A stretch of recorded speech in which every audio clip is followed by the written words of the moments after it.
Assalamualaikum warahmatullahi wabarakatuh. Innal hamdalillah nahmaduhu wa nasta'inuhu wa nastaghfiruh wa na'udzu billahi min syururi anfusina wa min sayyiati a'malina. May yahdihillahu fala mudhillalah wa may yudlil fala hadiyalah. Asyhadu an la ilaha illallah wahdahu la syarikalah wa asyhadu anna Muhammadan abduhu wa rasuluh. Allahumma sholli ala Sayyidina Muhammad wa ala ali Sayyidina Muhammad kama shallaita ala Sayyidina Ibrahim wa ala ali Sayyidina Ibrahim wa barik ala Sayyidina Muhammad wa ala ali Sayyidina Muhammad kama barakta ala Sayyidina Ibrahim wa ala ali Sayyidina Ibrahim fil alamin innaka Hamidum Majid.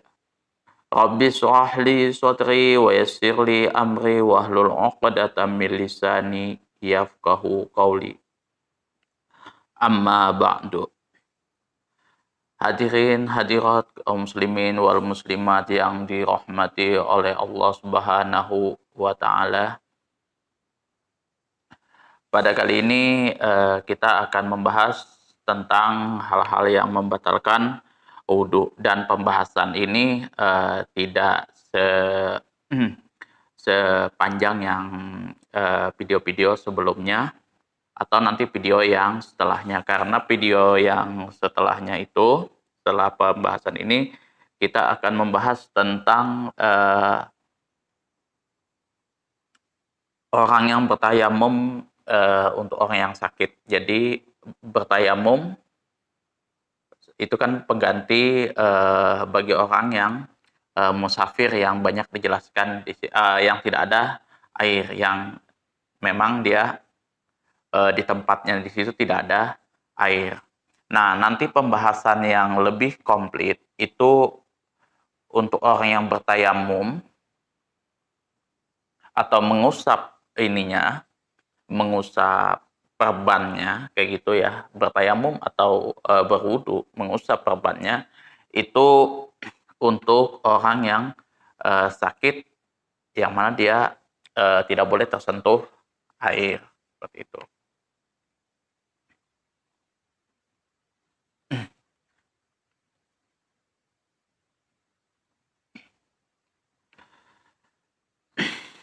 Nah, di sini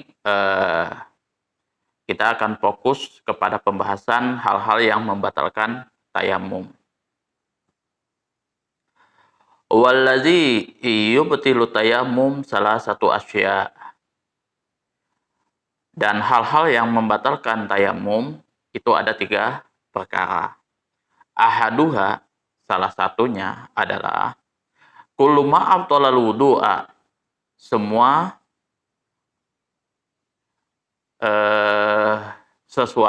segala sesuatu yang membatalkan kepada wudu. Segala sesuatu yang membatalkan wudu itu juga membatalkan tayamum. Wa sabaqa bayanuhu fi asbabil hadasi. Dan sudah dijelaskan panjang lebar penjelasannya pada bab sebab-sebab hadas, atau pada hal-hal yang membatalkan wudu di dalam kitab Fathul Qorib, ya, di dalam playlist yang sudah saya sediakan. Fama takana mutayammiman summa ahdasa batala tayammumuhu. Oleh karena itu, sewaktu-waktu seseorang yang bertayamum summa ahdasa, kemudian berhadas, batala tayammumuhu, maka batal tayammumnya. Jadi kalau misalkan seseorang yang sudah bertayamum kemudian berhadas, maka batallah tayamumnya. Jadi konteksnya di sini, apa yang dimaksud dengan hal-hal yang membatalkan wudu, hal-hal yang membatalkan tayamum juga membatalkan wudu, contohnya dalam berhadas. Nah, jadi misalkan yang membatalkan wudu itu kan berhadas. Kemudian berhadas ini yang dimaksud di sini adalah hadas besar. itu membatalkan tayamumnya. Jadi kalau misalkan seseorang tersebut berhadas, maka batalah tayamumnya. Jadi berhadas besar ini junub, kemudian haid, nifas, dan lain sebagainya. Nah, itu batal tayamumnya dan batal wudhunya. Karena itu membatalkan wudhu. Jadi sudah dibahas kemarin, hal-hal yang membatalkan wudhu itu salah satunya hilangnya akal, kemudian keluarnya hadas. Keluarnya hadas ini kalau misalkan hadas besar, nah sama kayak junub dan lain sebagainya. Terus kalau hadas kecil itu buang air besar dan buang air kecil. Nah itu yang membatalkan, salah satunya juga yang membatalkan wudhu. Jadi kalau misalkan seseorang itu berhadas, hadas kecil dan hadas besar, nah maka membatalkan tayamumnya. Karena dia dikategorikan juga masuk di sini dalam hal-hal yang membatalkan wudhu. Kalau misalkan dia membatalkan wudhu, maka otomatis sudah membatalkan tayamumnya. Seperti itu simpelnya kalau untuk yang pertama. Wasani ru'yatul ma. Yang kedua yang membatalkan kepada tayamum itu adalah melihat air. Ketika kita melihat air. Wa fi ba'din nusakhi wujudul ma'i. Dan menurut wa fil ba'din nusakhi, dan menurut keterangan di beberapa naskah yang lain, wujudul ma'i. Konteks katanya di sini bukan ru'yatul ma, tapi adalah wujudul ma'i. Adanya air, terdapat air di suatu tempat. Fi ghairi waqti sholati, selain di luar waktu sholat. Faman tayammama li faqdil ma'i, barang siapa yang bertayamum li faqdil ma'i karena tidak adanya air atau kekurangan tidak adanya air, sumaro alma, kemudian dia melihat air, autawahhamahu, atau menduga-duga adanya air tersebut, qabla dukhulihi, sebelum masuknya waktu, sebelum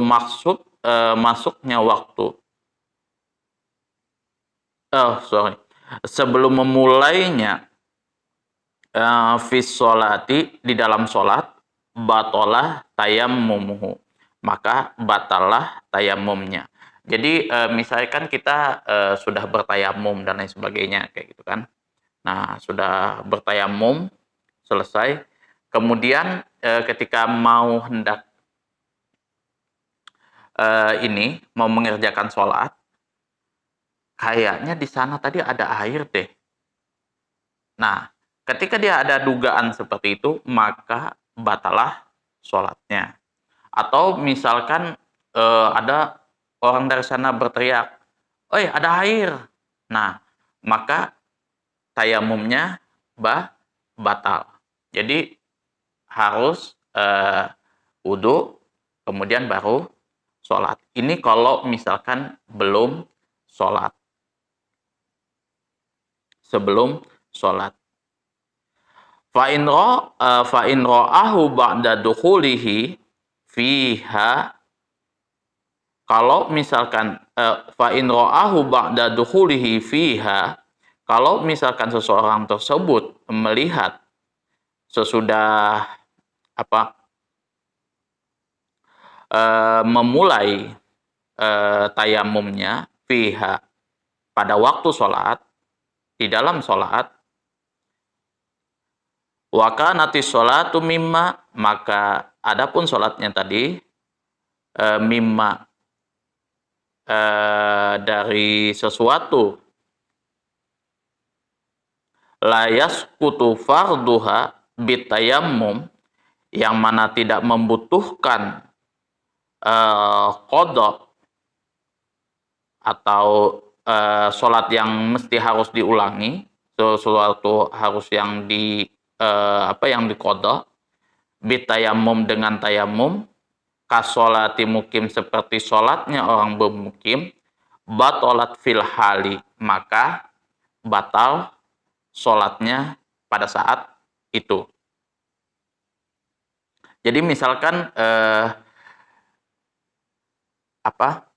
seseorang melihat air. Jadi di suatu daerah, misalkan katakanlah di suatu desa kayak gitu.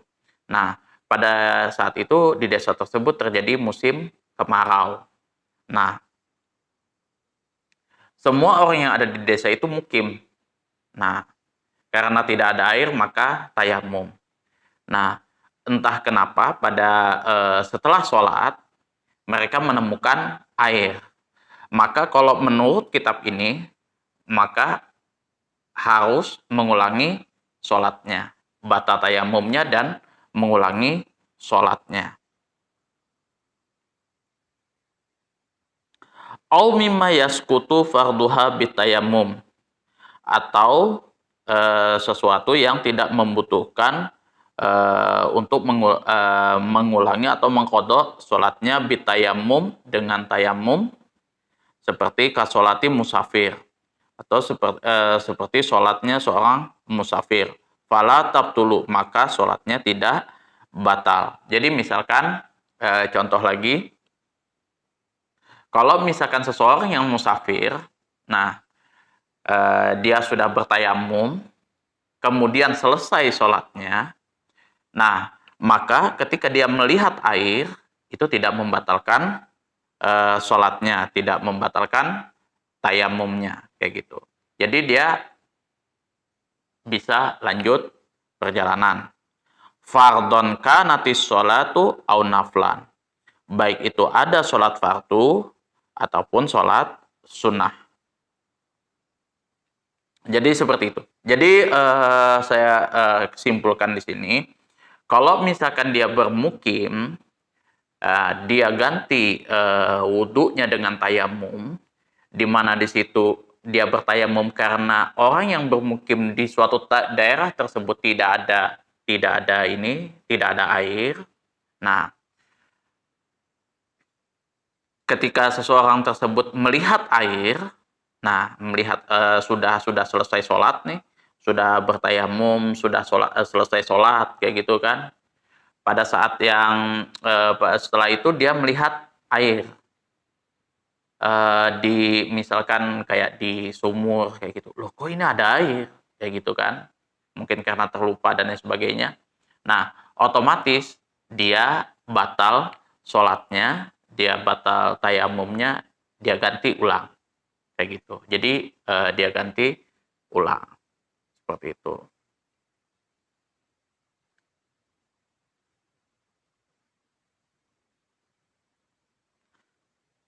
Kalau misalkan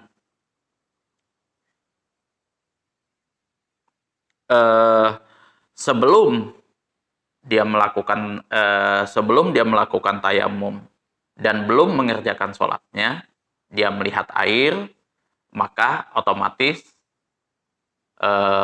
batalah tayamum. Kalau misalkan seorang tersebut sudah bertayamum tapi belum melakukan sholatnya, kemudian di situ dia melihat air, maka batalah tayamumnya.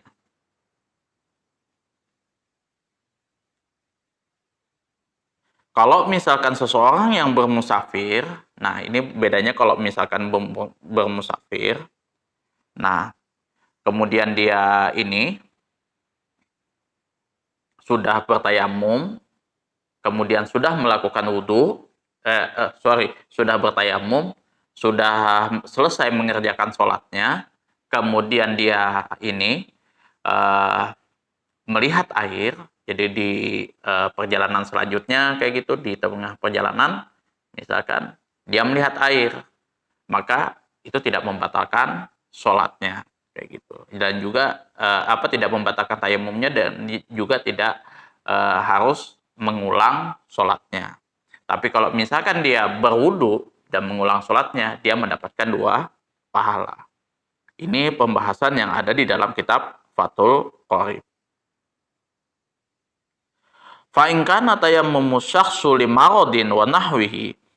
Barang siapa kalau misalkan seseorang tersebut bertayamum limaradin karena sakit, wa nahwihi dan sebagainya, sumaro alma, kemudian seseorang tersebut melihat air, fala asara li ru'yatihi, maka tidak ada pengaruh bagi seorang tersebut karena melihat adanya air.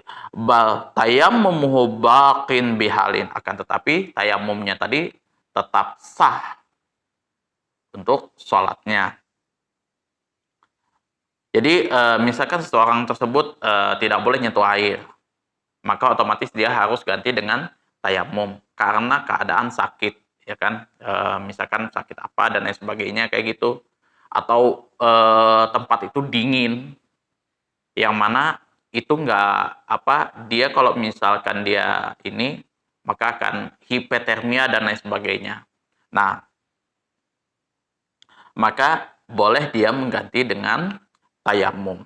Contoh sahabat Rasulullah pada waktu itu.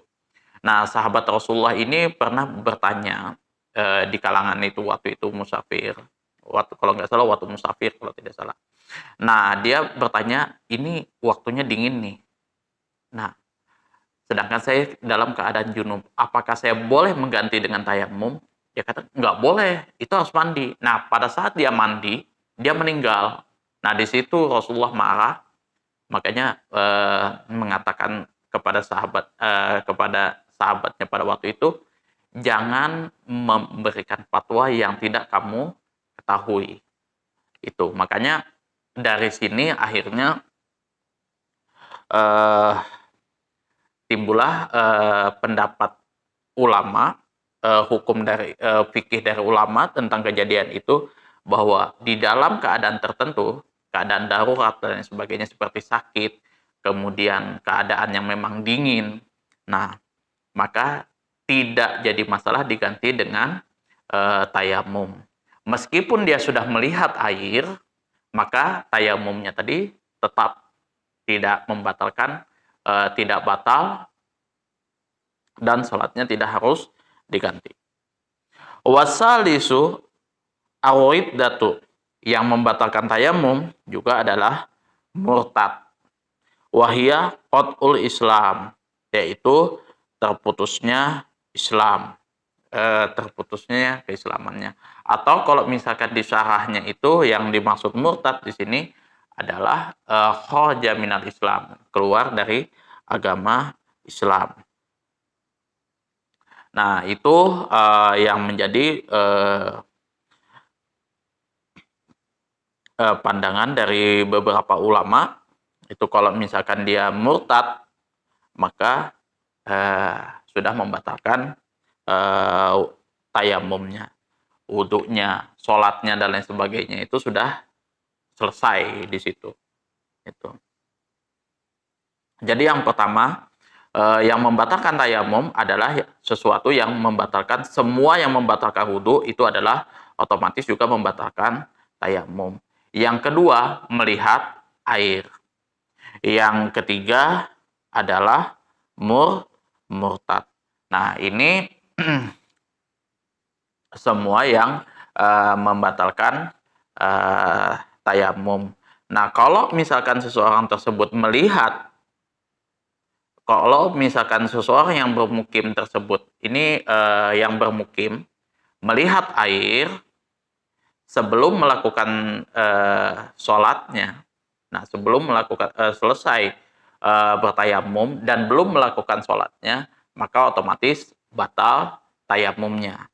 Nah, kalau misalkan seseorang yang mukim tersebut sudah bertayamum dan sudah melakukan sholatnya, kemudian dia melihat air, maka di sini juga otomatis orang yang bermukim tersebut batal tayamumnya dan harus mengulangi sholatnya. Batal tayamumnya dan batal sholatnya dan harus mengulangi sholatnya. Nah, kemudian kalau misalkan seseorang yang musafir sesudah bertayamum, kemudian sudah selesai juga sholatnya dan dia melihat air, maka tidak jadi masalah. Nah, tidak membatalkan tayamumnya dan juga tidak harus mengulang sholatnya. Kalau bagaimana kalau misalkan seseorang yang musafir belum sholat, sudah tayamum, belum sholat tapi sudah melihat air, otomatis batal tayamumnya dan dia harus wudu. Nah, yang dijadikan patokan di sini kalau misalkan dia musafir sesudah sholat, nah ini sesudah sholat dia melihat air. Nah, di dalam hadis Rasulullah di situ dia sudah sholat di perjalanan itu, terus dia ini melihat air pada saat kondisi musafir. Nah, ada sahabat yang mengulangi sholatnya, mengulangi sholatnya dengan berwudu. Jadi dia berwudu dulu, kemudian sholat, kayak gitu. Nah, oleh Rasulullah 2 pahalanya. Kemudian ada sahabat ini yang dia tidak mengulangi, yang dia tidak berwudu dan tidak mengulangi sholatnya. 1 pahalanya. Itu. Jadi di dalam konteks hukum ini tidak ada masalah. Artinya tayamumnya tidak batal, sholatnya tidak perlu diulang. Seperti itu gambaran detail di dalam ilmu fikih. Nah, yang ketiga itu murtad. Nah, jadi teman-teman yang sudah menyimak ini pelan-pelan dicatat dan lain sebagainya, jangan sampai ada sedikit kebingungan lah kayak gitu kan. Kalau misalkan bingung bisa ditanyakan balik ke di kolom komentar.